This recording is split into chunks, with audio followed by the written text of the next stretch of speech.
Pa čujte, na kraju krajeva, ako zaključimo godinu, ja mislim da nismo loš posao uradili.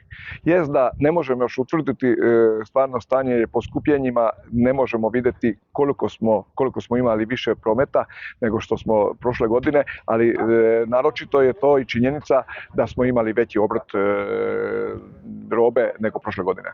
Šta je karakterisalo ovu 2020. godinu?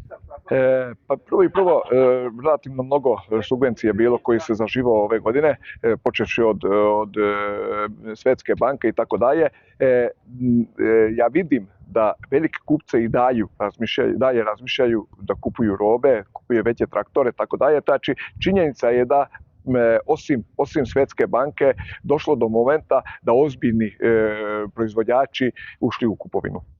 I šta očekujete 2023. godine? Ja se nadam da lošije neće biti na ova godina, ali neće biti jednostavno.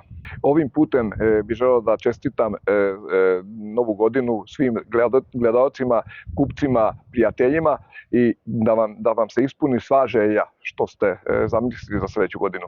Pa vidi, čestitka je, znači, da se ove 2 godine ne ponove, znači da imamo malo kiše, ne kažem previše, ali da opet bude malo kiše, da to bar popravi neki utisak u vezi zemlje, da malo, eto, ljudi koji malo još da stanu na noge, pa to je to. Zdravlja? Pa zdravlje, to uvek mi kažemo, zdravlje je najbitnije.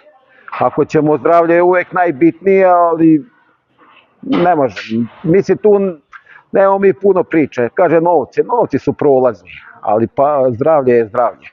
Pa ja bih poželio svim vašim gledalcima pre svega srećnu i uspešnu novu godinu. Poželio bih ih pre svega puno zdravlja, poslovnog uspeha, neke porodične sreće i nadamo se da će nam ova godina koja dolazi biti uspešnija u svakom smislu od prethodne godine. Prvo bih im poželeo zdravlja, a ostalo napravit će, valjda će biti, daće nam Bog, bit će kiše. To bi, znači zdravlje, a ostalo izborit ćemo se nekako, to je Božja volja. Poželeo bi poljoprivrednicima stabilne cene i cene, što se kaže, na koje poljoprivrednici mogu računati, jer ove cene su dobre, još samo kad bi rodilo, poljoprivrednici bi se izvukli. Ali kažem, samo da nam bude godina dobra, ako bude kao 15. sa ovim cenama, poljoprivrednici će se izvući. I da kaže da lepo se provede za predstojeće praznike u krugu svojih porodica, a u proleće idemo u nove radne pobede. Želim da čestitam svim poljoprivrednim proizvođačima i zaposlenima nastupajuće božićne i novogodišnje praznike, da ih provedu ugodno sa svojim porodicama i da se budu spremni za sljedeću godinu, da imamo još bolje i kvalitetnije rezultate u narednoj 2023. godini. Pa da ta godina bude malo drugačije nego što je bio ova, da 2023. da bude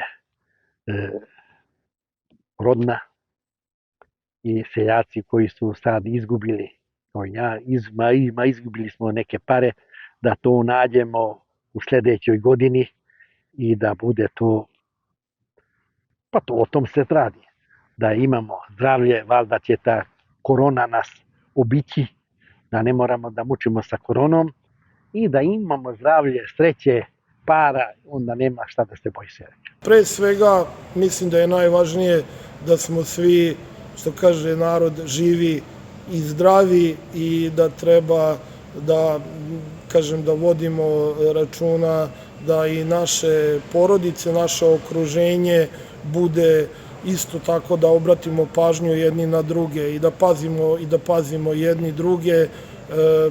Puno naravno uspeha i sreće u narednoj sezoni.